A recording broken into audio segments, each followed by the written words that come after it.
turabasuhuje ngewe nitwa Penta Eric, ndi umupenteri usanzwe mu bintu by'amarangi. Hari abantu bagiye batubaza kenshi ati ni gute nakwiterera amarangi mu rugo iwanjye mwiriwe mpamagara umupenteri kugira ngo aze kunterera.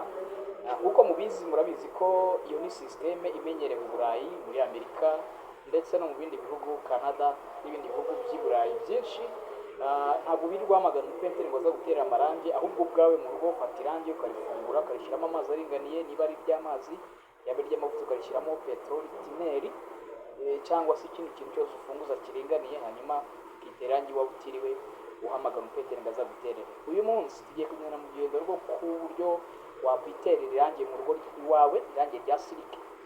Irangi rya silike niryo irangi rya mbere rihenze mu gihugu cy'u Rwanda ndetse no ku isi hose, kuko indobo yaryo imwe igura ibihumbi 80, hagati ya 80 n'ijana. Reka turebe uburyo wakwiterera irangi rya siliki iwawe mu rugo. Murakaza neza. Yes, iri mubona hano ni irangi rya siliki. Irangi rya siliki orange. Iyi ni orange turi gusiga. Ubusanzwe indobo ya siliki imwe ya litiro 20 uyifunguza litiro 10 z'amazi. Siliki ni irangi ry'amazi rifunguzwa amazi. Indobo imwe uyifunguza litiro 10 z'amazi. Reka rero turebe uburyo umupenteri ashobora kuba yamaze kurifunguza litiro 10 indobo imwe, hanyuma agashyira mu ndobo agiye gukoresha, agafata na rura akoresha, hanyuma akaba yatangira akazi kiwe, agatangira gusiga irangi ku rukuta rwiwe yamaze gutegura. Murarubona urukuta twamaze gusiga. Uru rukuta turi gusiga, turebe ukuntu wasiga rero irangi ryawe umaze kuvanga umaze gutegura.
Yes, nk'uko mubibona rero urukuta rwacu tumaze kurusiga, tumaze kurutegura neza.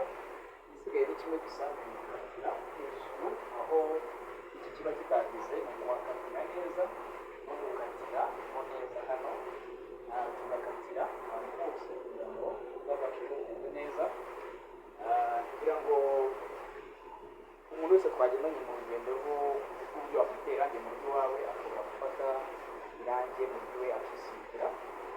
Ni ibintu byoroshye kandi bishoboka cyane. Biramutse bitagukundiye kujya ugiye gusiga irangi iwawe ukabona hari ikikwisomyemo cyangwa udasobanukiwe, ushobora kuduhamagara kuri nimero yacu igendanwa na telefone, hanyuma tukagufasha kugusobanurira kugira ngo urusheho gusobanukirwa iwawe mu rugo gutera irangi utiriwe uvunika wamagana umupenteri.